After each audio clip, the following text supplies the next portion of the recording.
Okay, you are welcome. Welcome to my channel. I'm super excited that you're able to join me today. I'm a very excited person. I know you like to see me smile and what have you. Yes, that's what we bring on this table. We bring joy, we bring laughter, we bring happiness, we bring wellness, we bring wholeness, we bring counseling, and we bring you a sound mental health, tips that will help you, tricks that will help you.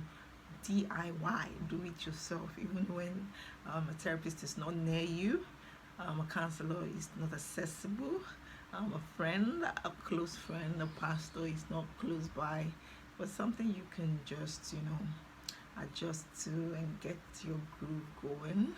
And we bring it home. Yeah, these are things that are very applicable, things you can infuse into your daily life just to make your life bubbling. And it's just like waking up in the morning and the instinct to just brush your teeth, right?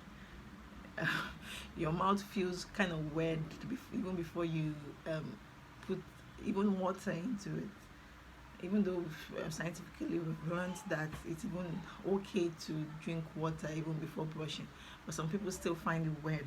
Cause like, oh, I've not brushed. All the things I ate yesterday, they are still all everywhere in my mouth, and they always want to just clean that place up. So that's how it is. It's something that is infused into your daily life. It's like a second nature to you. So these are wellness tips and tricks and therapeutic adjustment to your daily life that can bring wellness, wholeness, happiness, joy into your life. I want to quickly talk today about routines, setting routines for yourself. There's nothing as powerful as a life that is lived under regulation. You wake up in the morning and your day is haphazard. You don't know what you want to do in a day. There's no routine in your life. You don't know what you're doing in the morning. Sometimes you wake up in the morning, you're praying. Sometimes you wake up, you're very sad, and you don't want to pray. You're just everywhere. You're just browsing social media, and that's one of the fastest ways to to ruin a day when there's no routine, when you don't wake up with the same set of activities every day. Okay, this particular mornings, this is how my mornings are planned. This is what I do in the afternoons. I take tea at 2 p.m. in the afternoons, and these are things you sit with like a consistent habit. It becomes a habit, a part of you. That even when they wake you up, you know that this particular time I'm meant to be doing this particular thing. I'm meant to be exercising by taking an exercise by 7 p.m. in the night, or taking a very long, quiet walk in my quiet street, or what's it called, networking, keeping in touch with family, with close friends by 9 p.m. every day, touching base, touching home, calling my parents, my people that love me, people that care for me, just touching base with them every 2 weeks, every once in a week, every Saturday by 5 p.m. or giving to some set of people, some less privileged, some widows around me every month by 30th of every month, every first Saturday of every month, or every no just routines, daily things you put into your daily routines. Even people that watch movie and football, if they can and they're addicted to this thing, they're too bad like that. If they create a routine around those things, do you know that they can live a much happier and healthier life compared to people who live haphazardly, who don't have regulation, who don't have governance in their activities, in their daily affairs. And this can be so this can be a disadvantage in such a way that it doesn't allow someone to make concrete plans. By research, when we found out that lack of governance, lack of regulation, lack of routine in one's life is something that is one of the causes of depression in a lot of young people, even growing people, older people, and very important that you can learn meditation today, and tomorrow you do it, tomorrow you do it, next tomorrow you do it, in 1 week you're consistent, and one day they ask you to meet up with someone, and by 5 a.m., the same time you usually do your meditation, and you wake up that early and took off by 5 p.m., and you forgot that you started something previously because something else has taken over your life. You didn't continue. Yes, you probably had such an interaction in that activity for one day, maybe two, but it's always best to keep it going at that same time, except something that's totally altered that particular time. You may want to change or shift the time to some other time, but keeping consistency in something, in an activity that one starts, it's a good way for one to be happy, for one to maintain a healthier self, a healthier sense of belonging, of control, and a good happiness hormone. It just begins to flood from you. Most of the things people call how will I put it now, joy, most of the things people call happy hormones are just simple routines that they keep. Simple routines. The fact that they know that they're in control of their time, they're in control of their self, and that is what routine helps you do. Just know that this body, I have control over you. I have control over what you do, when you do it, how you do it, what you take in, what you don't take in. Most of the time also, I'm sorry, I'm going to make use of this example for people that are on the big side, who are maybe probably struggling with their weight loss journey. One of the things that makes them usually very sad and depressed, okay, in case you don't know, many people who are on the big side usually don't feel good about themselves. They don't feel confident enough. And this little things that leads to depression, especially amongst people who are this set of people.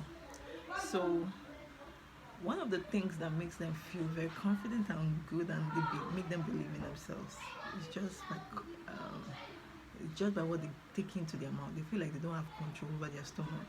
They don't have control over their appetite. One minute they're feeling hungry, they're feeling a high food cravings, and once you're feeling the craving, you always want to go for it, especially when you have the means to. You want to buy what you feel. You want to buy the shawarma, you want to buy the pizza, you want to buy the French fries and what have you.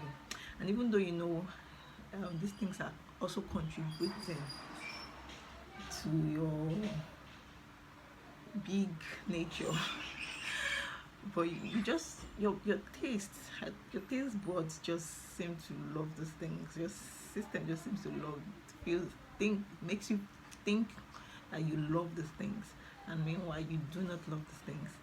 Your body don't love it, and that is one thing that keeps people depressed, because they feel like, I don't have control over this.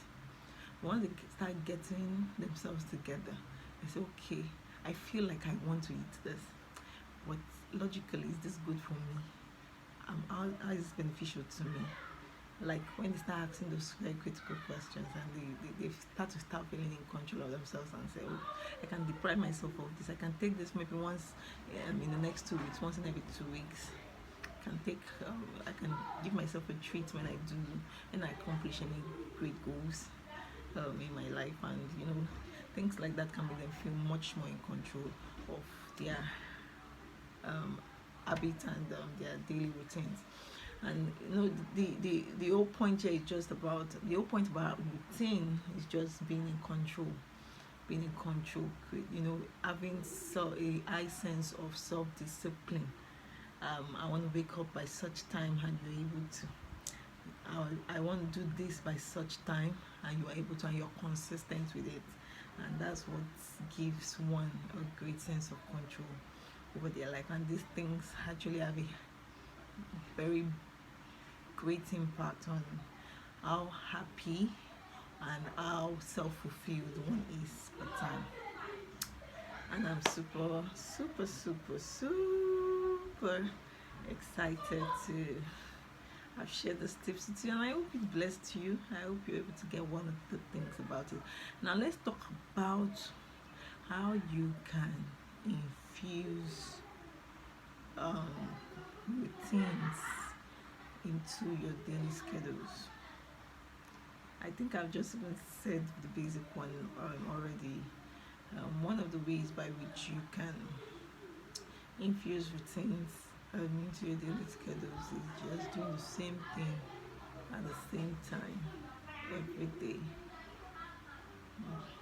Every day you wake up, do the same thing at the same time, and you're beginning to infuse. Okay, by you're setting a calendar for yourself and saying that by this particular time I'm going to wake up this particular time. My morning schedules, I'm going to have something. I'm going to take a very long prayer walk or a short prayer walk, as the case may be.